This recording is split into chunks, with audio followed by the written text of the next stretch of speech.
paling bawah 7. Ya. Istiqsal. Apa? Faslun yang pasal yang paling bawah. Wal mashu al khuffain.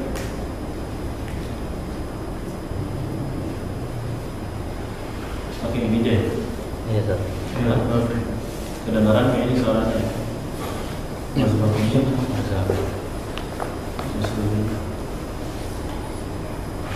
ini aja yang penting. Iya. Ini udah. Udah. Bismillahirrahmanirrahim. Alhamdulillahirabbil alamin wassallallahu ala sayyidina Muhammadin wa ala alihi wa sahbihi ajma'in.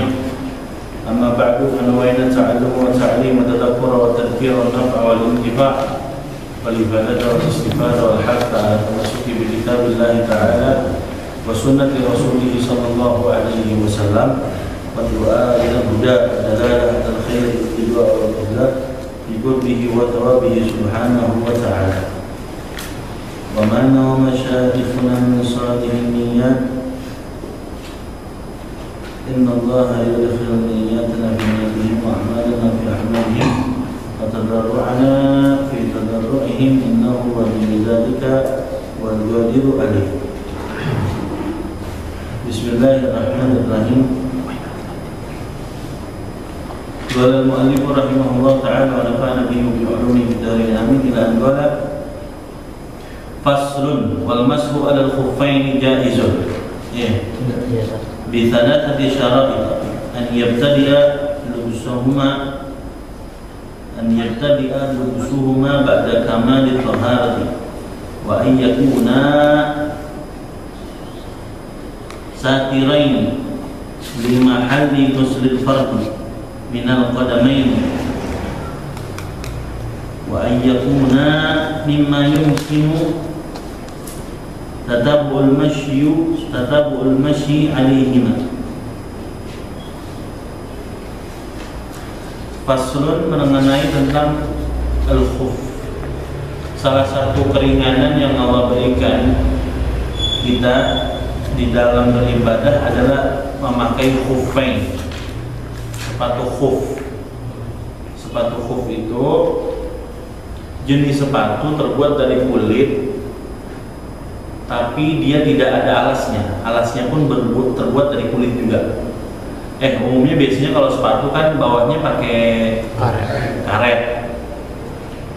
Dia sama seperti lapisan atasnya, kayak karet, kayak kulit juga. Jadi sebenarnya kaos kaki tetapi terbentuk dari kulit.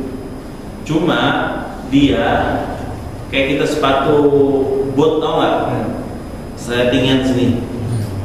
Jadi ininya harus rapat. Makanya tidak bisa khuf itu terbuat dari kaos kaki kayak bahan. Karena sifatnya khuf itu adalah membuat kita jadi hangat, kakinya jadi hangat. Di Arab itu kalau ada musim dinginnya dingin banget sampai masuk ke tulang. Yang paling terasa dingin diawali dari kaki. Makanya syariat kita mempermudah bagi orang yang tinggal di tempat yang terlalu dingin seperti kutub dan lain sebagainya, itu bisa memakai sepatu khuf.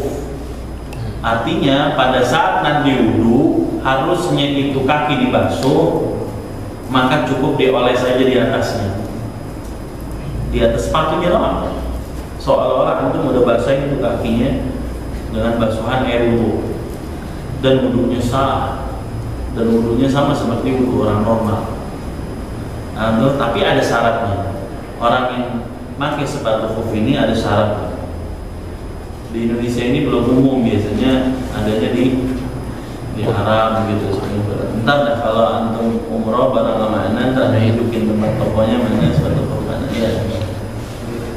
Bisalah syarat. Syaratnya orang pakai sepatu khuf ini ada 3. Yang pertama, an-yabda al-lubsuhuma ba'da kamal tahar. Tetap orang yang pakai sepatu khuf, syarat yang pertama an-yabda memulainya lubsuhuma di dalam memakai sepatu khuf itu ba'da setelah kamali sempurnanya at-taharati, yaitu taharah, yaitu wudu. Antum sebelumnya udah wudu dulu secara sempurna sampai basuhan kaki pun normal. Nah sekarang udah punya wudu nih, seperti sekarang ini antum udah punya wudu. Nah ini boleh pakai sepatu khuf. Jadi nggak boleh pakai sepatu khuf antum belum punya wudu, nggak boleh. Harus udah ada wudu yang normal dulu, yang ambil basuhan kaki, baru boleh pakai sepatu khuf. Nah ini baru nih, setelahnya kalau udah batal, setelah pakai sepatu khuf itu, baru wudunya boleh pakai sepatu khuf yang sepatu khufnya tidak buka pada saat basuhan kaki. Jadi cukup diolesin di atasnya, diusap pakai tangan antum. Wa yakuna satiraini, harus dua sepatu khuf ini satiraini, duanya tertutup.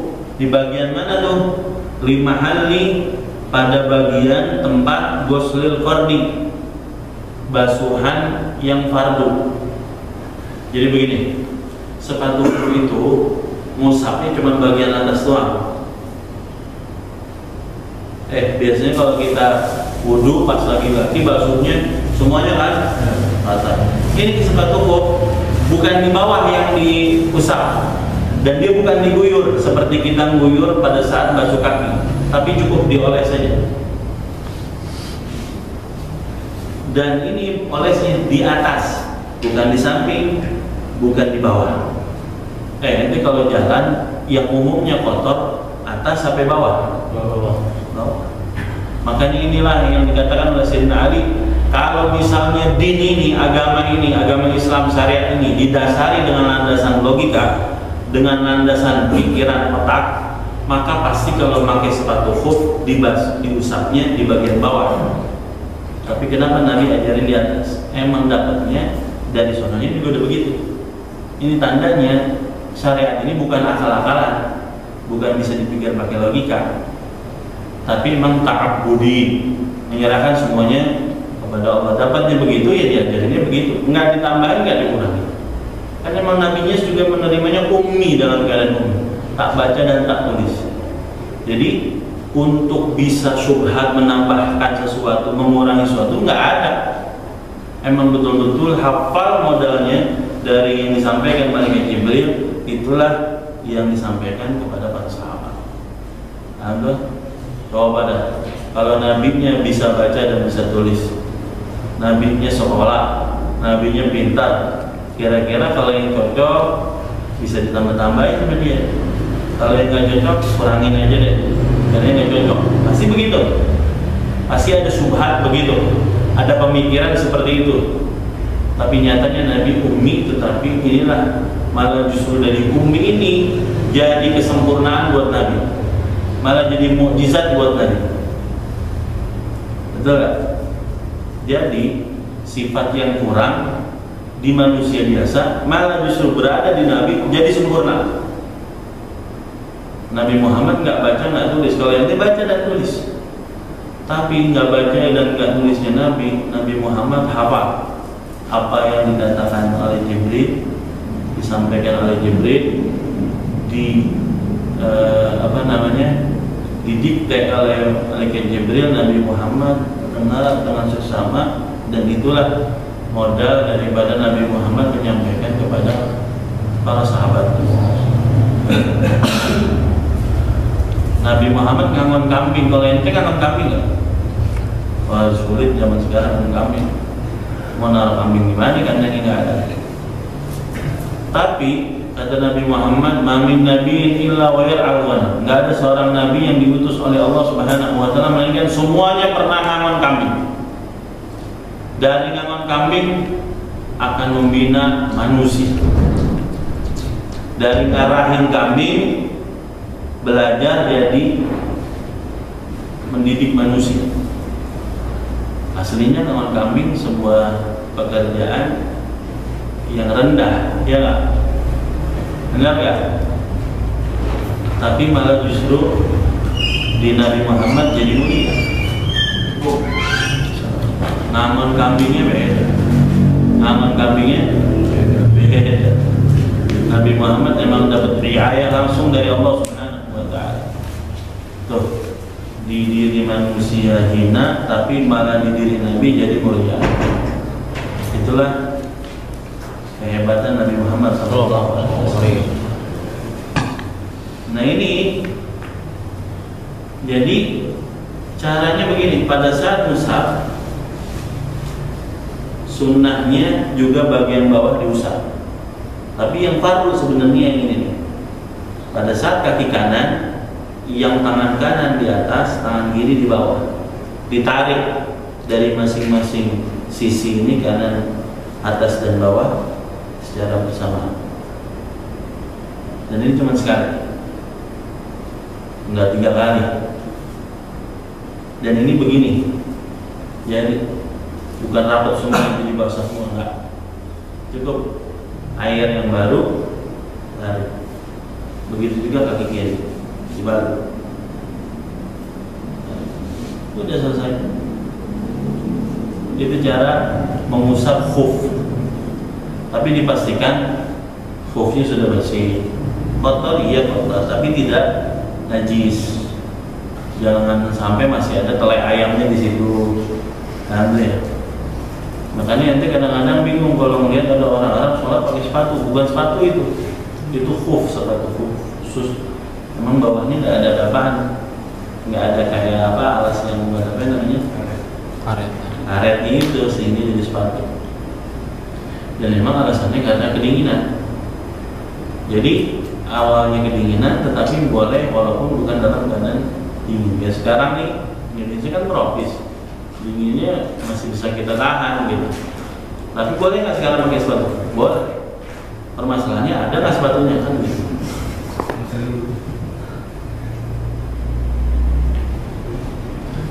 Intinya kalau ente ganti pakai kaos kaki nggak bisa, kudu dibuka kaos kakinya karena sifat kaos kaki dia malah menyerap air. Kalau kulit dia nggak menyerap air, kecuali tengahnya itu kan ada jahitan untuk mengikat antara kulit sebelah sini kan ada jahitan, masuk di antara sela-sela jahitan tersebut air tidak ada masalah. Tapi kan kalau kaos kaki emang semuanya entewal, semuanya begitu kan. Terus kemudian lima hal ghusl fardi minal qadamain, dari 2 kaki. Jadi harus tertutup ininya. Jadi kalau cuma kulit doang sini, ininya kan tertutup, nggak boleh. Ente pernah lihat nggak? Ada kaos kaki perempuan, dia kaos kaki, cuma pas lembungan bawahnya ini kayak pakai kayak semacam kulit begitu. Ini nggak bisa. Kenapa? Karena ininya kan terbuka, alias tertutup, tetapi bahannya bahan kaos kaki. Jadi sehingga kalau diusap atasnya airnya nggak ke bawah. Ya sama juga, dingin juga.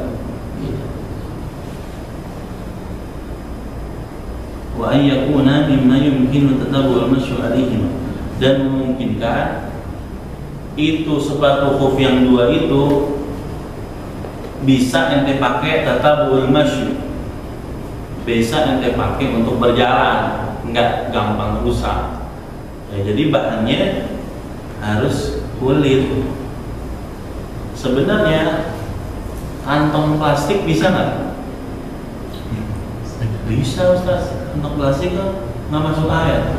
Cuman kalau yang dipakai kantong kresek itu jadi ikat, walaupun sampai segini, sama seperti kayak khuf, dia apa namanya tidak masuk air, terus kemudian tutup sama. Nah pas lagi yang ketiga ini ente pakai kelamaan lama-lama sobek itu bawahnya, karena sifat apa namanya plastik itu nggak kuat ya. Nah makanya yang kuat itu adalah kulit. Makanya dibilang mimma yumkinu tatabu'ul masyu alaihim. Nah ini ada 2. Ada orang yang memakai mukim, yaitu tidak bepergian. Kayak antum ini namanya mukim, tinggalnya di sini, emang nggak kemana-mana, itu namanya mukim. Ada yang musafir, perjalanan jauh. Ini dibedain. Kalau mukim, wayam sahul mukim yauman walailah, sehari semalam boleh. ente boleh kagak copot itu sepatu khuf dari mulai pakai waktunya sampai 24 jam. Misalnya sekarang nih ente punya wudhu, sekarang jam berapa? Setengah 7 lewat. Setengah 7, berarti setengah 7 besok ini kudu dibuka. Nah, itu fungsinya ya mulai lah bagi orang yang mungkin. Jadi ente sekarang punya wudhu, ente pakai sepatu khuf, ntar pas mau sholat isya wudhu ente batal. Ya udah, sepatu khufnya udah dipakai dari tadi. Pada saat ente wudhu, pas lempengan kaki cuma diusap doang. Nah tuh ente pakai ini tidur sepatu khuf, nggak dibuka-buka tuh. Terus pas besok subuh ente mau wudhu, maka wudhu pada saat mau wudhunya cukup diusap aja atasnya. Nah tuh, jadi setiap kali udah dipakai, terhitungnya boleh dibuka lagi sampai 24 jam. Tapi kalau misalnya belum 24 jam udah dibuka lagi terus dia pakai lagi dalam keadaan ini, berarti mulai waktu lagi yang baru gitu. Nah, nih contoh misalnya pas besok subuh nanti mau pipis, ya nggak? Pas mau pipis sayang ini kena air begitu ya. Nah, ente buka itu sepatu khufnya, boleh nggak nih? Boleh buka. Terus habis pipis sudah istinja, terus udah wudhu lagi. Wudhunya saat ini ya karena itu udah buka ya basuh seperti wudhu normal. Habis wudhu ini, habis dari kamar mandi ini, habis wudhu dan istinja ini, ente baru pakai lagi. Berarti 24 jamnya dimulai dari subuh itu. Antum. Jadi pada saat setengah 7 besok masih berlaku karena ente udah dibuka dari subuh kan gitu. Itu ya, itu makna daripada 24 jam yaumul mulaika. Wal musafir salatatu ayyam bilayalihinna.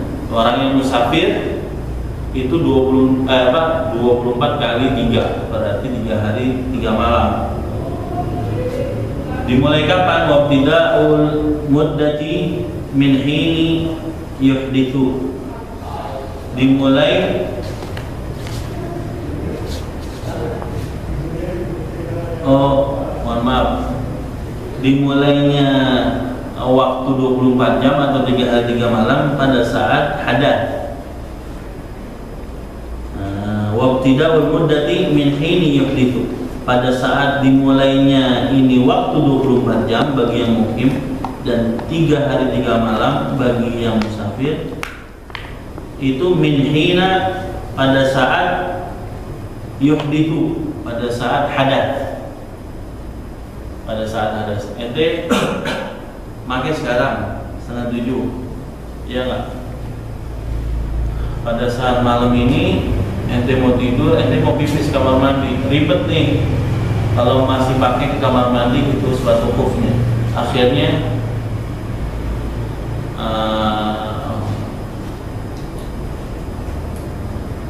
ente pakai sekarang setengah 7, belum dihitung tuh setengah 7 ini.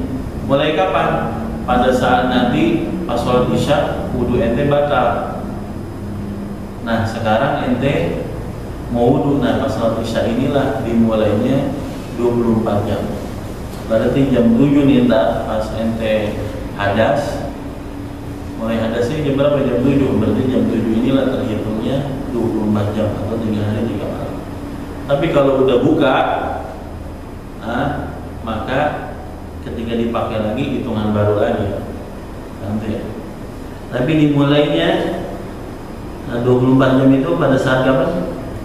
Hadas ba'da lubsil khuffain. Hadas yang setelah pakai khuffain, sepatu khuf. Fa in masaha fil hadar thumma safara, kalau dia makainya pada saat masih di Duri Pak, masih tinggal di sini, habis pakai setengah 7 ini yang dipakai, kemudian nanti musafir jalan nanti, atau sebaliknya ente lagi jalan, masa habis sabar, ente lagi jalan, kemudian habis pakai khuf di tengah jalan, udah sampai balik lagi ke Korea, mukim 24 jam karena ente mukim, apa karena ente safar jadinya 3 hari 3 malam? Atam masah mukim tetap dihitungnya 24 jam, bukan safar. Jadi kalau ente makinya sekarang baru habis berjalan musafir tetap berlakunya 24 jam. Itu yang 24, yang 3 hari 3 malam itu berlakunya mulai makinya safar, selesai makinya juga di sana. Nah, dianggap batal dia pakai sepatu khuf itu dengan diusap itu ada 3. Wa yabdulul mashu bi thalathati asya. Dianggap batal dia mengusap itu dengan 3 perkara. Yang pertama bi khal'ihima. Bi khal'ihima dengan melepasnya. Kayak tadi tuh. Ente pakai jam 7. Jam 10 ntar ente buka itu karena pengen kamar mandi tadi. Habis buka kamar mandi ente pakai lagi setelah wudu. Nah berarti hitungan 24 jamnya bukan tadi pada saat pakai dan setelah hadas itu, enggak, malam pada saat ente buka tadi dan ente pakai lagi. Karena ente udah copot berarti udah habis waktunya khuf. Wang kidok mudah dan udah lewat masa. Nanti kalau buka-buka sampai 24 jam. Lewat dari 24 jam maka udah habis masa. Caranya mau masuk waktu lagi ya cuma dibuka doang. Habis itu pakai lagi. Lagi masih dalam keadaan berwudu. Nanti ya. Terus yang ketiga, orang dianggap batal pakai sepatu khuf dan harus dibuka sepatu khufnya dan diwajib dibasuh kakinya pada saat dia wudu adalah dia punya junub, dia harus mandi besar. Pada saat dia mandi besar, sepatu khufnya boleh dibuka. Intinya adalah kalau pakai sepatu khuf dalam keadaan setelah berwudu alias masih punya wudu itu boleh. Setelah batal itu wudunya cuma yang diusap atasnya. Itu doang. Soalnya ada yang cerita sama saya pernah lihat orang Turki ya beda. Dia nggak pakai sepatu khuf, dia masih pakai kaos kaki. Tapi pada saat dia wudhu kaos kakinya nggak dibuka, seolah-olah itu kayak sepatu khuf. Jadi diusap aja kaos kakinya. Nah ini nggak bisa, karena tadi yang bilang kaos kaki sifatnya nyerap air, sedangkan khuf harus dia anti air. Paham ya? Sampai di sini paham sepatu khuf? Allahu a'lam. Kita baca kitab Al-Aqiyah. Ambil di mana Aqiyah?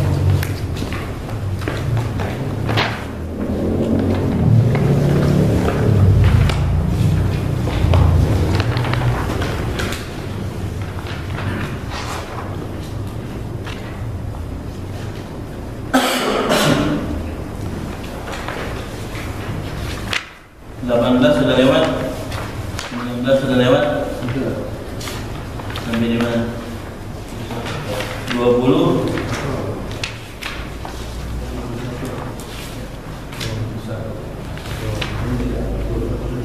21. Hah?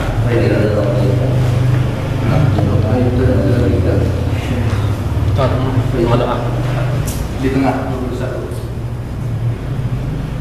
Bismillahirrahmanirrahim. Wal mu'allif rahimahullah ta'ala wa nafa'ana bihi wa bi'ulumihi fid dharain amin. Lan qala fa idza laqita dzalika syai'an fa yanbaghi laka an tulqa qiyadaka ilayhi wa ta'tamida fi muhimmati umurika alayhi wa tukhdi'a nafsaka bil inqiyadi ladayhi وتجعله واسطة بينك وبين الله وتأخذ لك منه إجازة في رواية العلوم الشرعية جملة. Jadi berbicara tentang masalah syekh. Syekh itu bagaikan seorang ayah di dalam bab ruh, ruhi.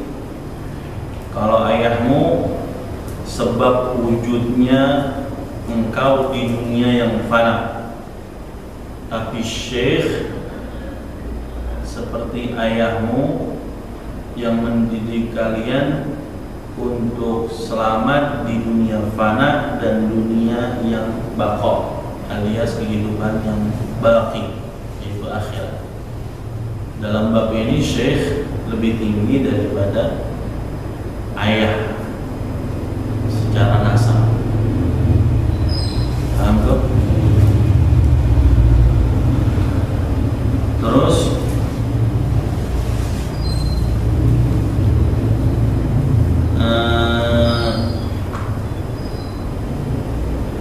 ini syekh, tapi syekh yang kayak gimana nih? Zubahmin wa ilmin wa hikamin wa adabin wa hasabin wa nur. Punya faham ilmu, punya ilm, nggak ngarang, emang dia belajar. Ilm itu bita'allum. Ilm itu nggak bisa duduk sendirian di pojok habis itu aneh alim, nggak bisa. Kudu belajar dari guru. Yang baca aja, yang gurunya kitabnya, dia cuma modal baca doang, habis itu dapat ilmu, itu pasti kesalahannya lebih banyak daripada benarnya. Apalagi dia nggak baca buku, nggak punya guru, maka syekhnya syaitan. Paham tuh? Syekhnya syaitan. Orang kalau nggak punya fondasi, ada bisikan di dalam hati, dianggap itu ilham. Nah, itu dianggap itu ilham. Tapi kalau dia punya guru, pasti dia akan musyawarah, akan guru ya jalan terus, itu biasa. Kalau orang baru mulai pasti banyak gangguan. Udah cukup, itu udah masya Allah, udah begini, udah cukup, jangan belajar lagi. Itu bisikan setan. Nah, itu anakku bilang, "Ana Syekh Abdul Qadir Al-Jilani." Tuh gitu bentar. Gitu akhirnya dia ngomong sama murid-muridnya, dengerin, habis ini Syekh Abdul Qadir mau mampir, dengerin ya. Enggak, katanya, oh saya ini acara dunia lain apa guru, bener-bener guru yang ngaji bener-bener gitu. Nah tuh kalau Syekh yang benar-benar ini pasti diselimuti sama hikmah, hikam. Omongannya itu kita udah dapat ilmu, gerak-geriknya ilmu, hikmah. Yang ngelakuin sesuatu pasti ada hikmahnya. Atau hikmah bukan hikmah tekbal, bukan. Hikam ini hikmah, nanti bisa dapat ilmunya. Karena syekh itu pasti dari gerak-geriknya udah ada dakwah, udah ada manfaat sebelum dia ngomong dengan mulutnya. Nah itu hasab wa nur, ada adabnya, ada cahayanya, ada basirah, munirah, terang mata hatinya, wa husnis sarira wa sirah, bagus, track recordnya bagus, bukan Kang Ibul, bukan nggak pernah mondok tiba-tiba jadi mursyid, nggak bisa. Itu udah ada mondoknya. Ilmu dita'allum. Ilmu itu nggak bisa diwalisin, cuma duduk hasilnya. Emang ente nonton ini ya Superman dan lain sebagainya bisa ditransfer ilmu, nggak bisa. Kudu ngaji. Kalau warisan iya, duduk-duduk tiba-tiba ente kaya bisa. Warisan, harta. Tapi kalau warisan Nabi nggak bisa. Warisan Nabi kudu al-ilm bita'allum. Makanya ini dulu saya kenal Habib Umar sering banget. Kalau mau mulai rohak, dia nggak mau mulai dulu. Lihat kanan kiri dulu. Kalau ada anaknya Habib Salim, anaknya Habib Muhammad, Habib Hamid, udah kumpul semua baru mulai. Dia prioritaskan anaknya dulu. Sebelum mengajar yang lain yang bukan anaknya dulu. Duduk depan. Ini menjadi apa namanya pelajaran. Dan dia anaknya ini disuruh ngaji juga sama muridnya Habib Umar. Ambil baca kitab sama guru, ambil gitu. Dan dia lihat sendiri, lenteng-lenteng kitab. Itu Muhammad kecil, Habib Salim kecil. Habib Hamid kecil, ke guru-guru masyayikh yang muridnya Habib Umar juga. Lihat, jadi guru tetap ngasih tahu kepada anaknya sendiri bahwasanya belajar ilmu, ilmu itu didapat dengan belajar, bukan dengan dulu tiba-tiba jadi alim yang bisa. Kalau bisa ngedapetin gabungin antara Alawi, Syarif itu Sayyid maksudnya, Alawi, Husaini, Sunni, Fahwal Kamal, itulah yang sempurna.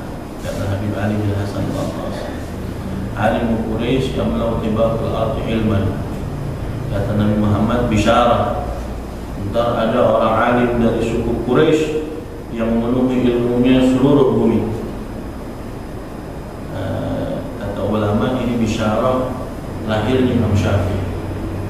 Imam Syafi'i udah masuk abad kedua baru lahirnya Imam Syafi'i, 200 tahun setelah Rasulullah. Tapi Rasulullah dikasih bisyarah.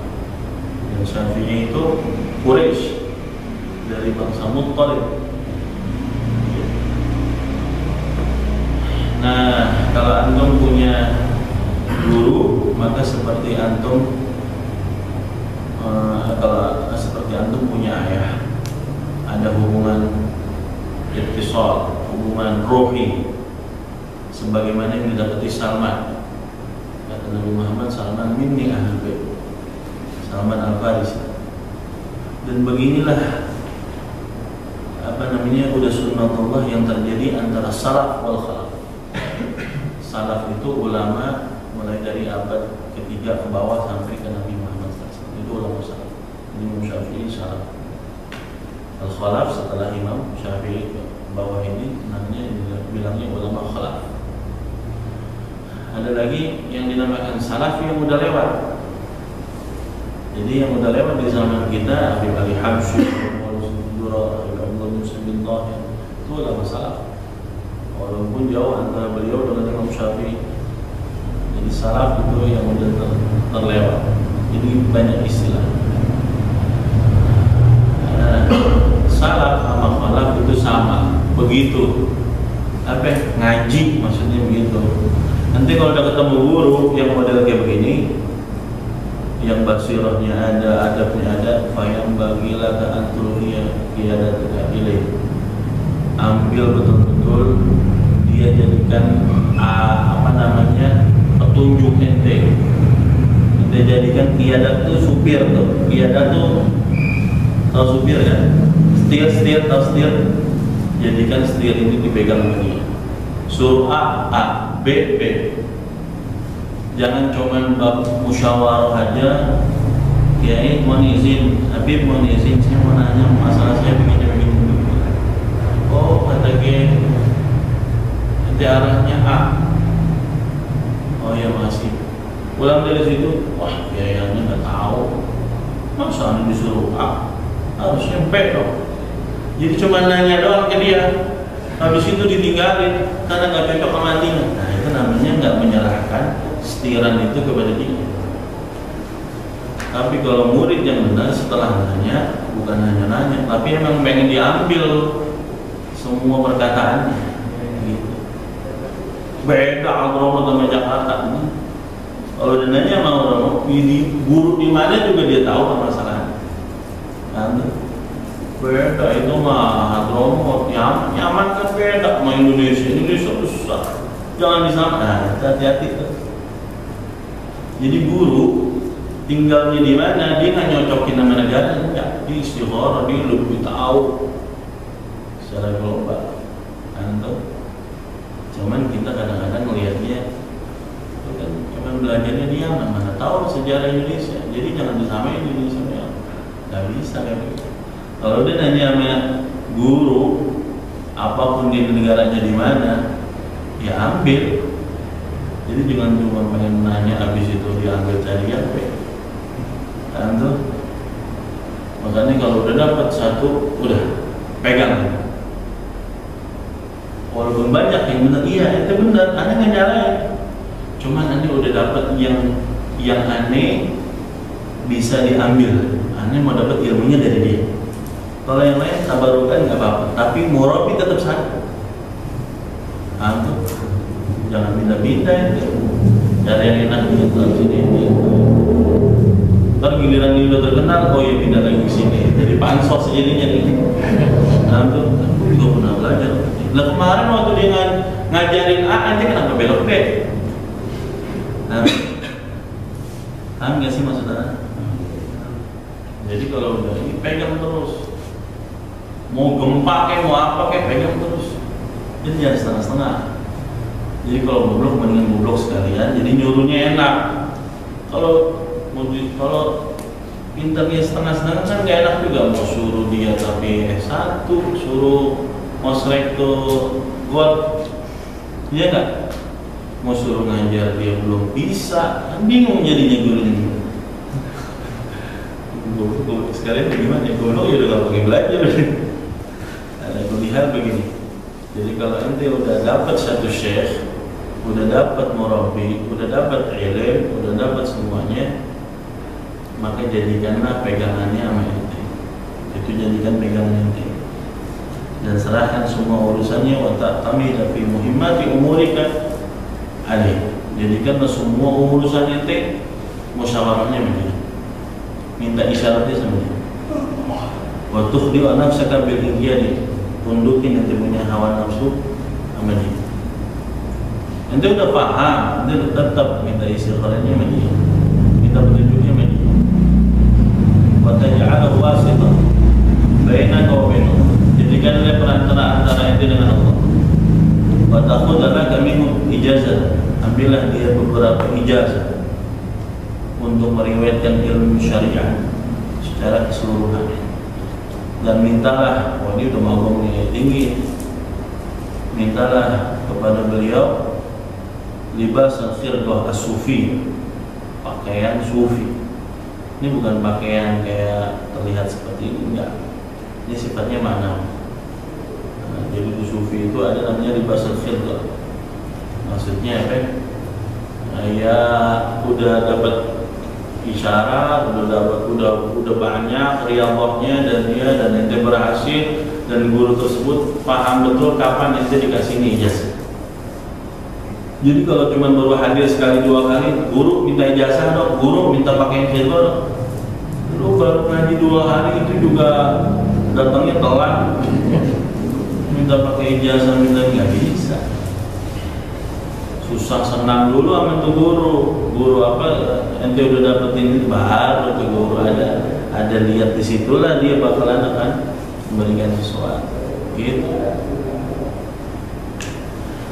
Kisah solin aja ya nggak, baru datang dia nggak boleh ikut belajar dulu, disuruh nimba air dulu ya nggak.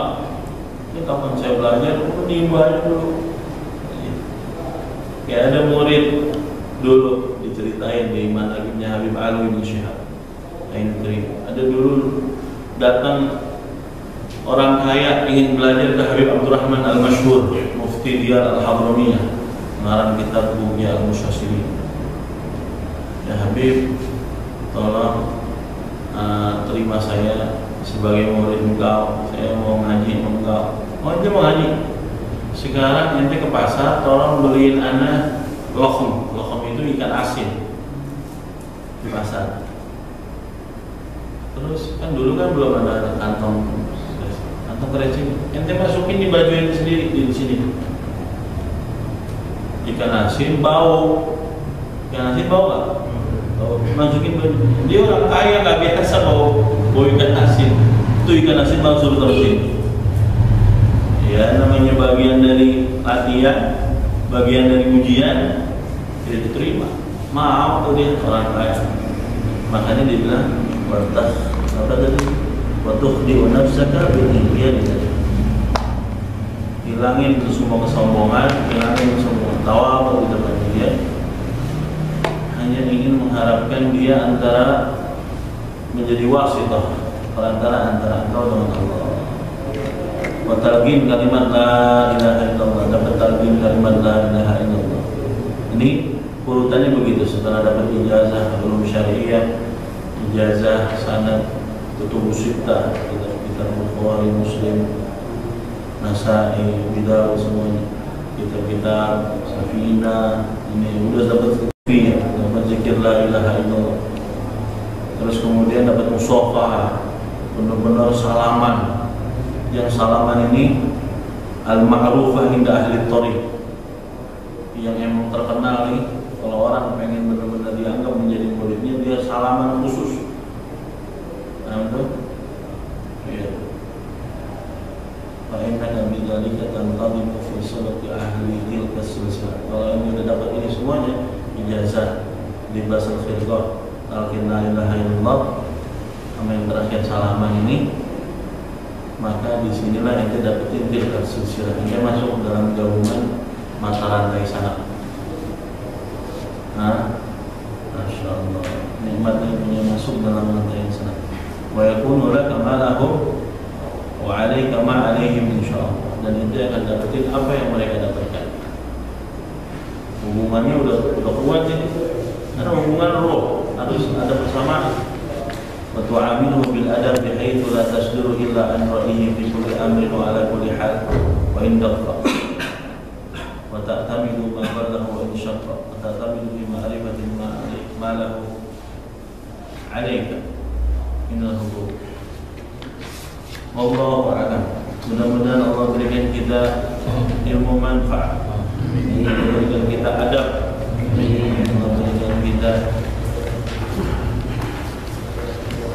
apa yang diberikan kepada awliya shalihin, apa yang diberikan kepada salaf dan khalaf.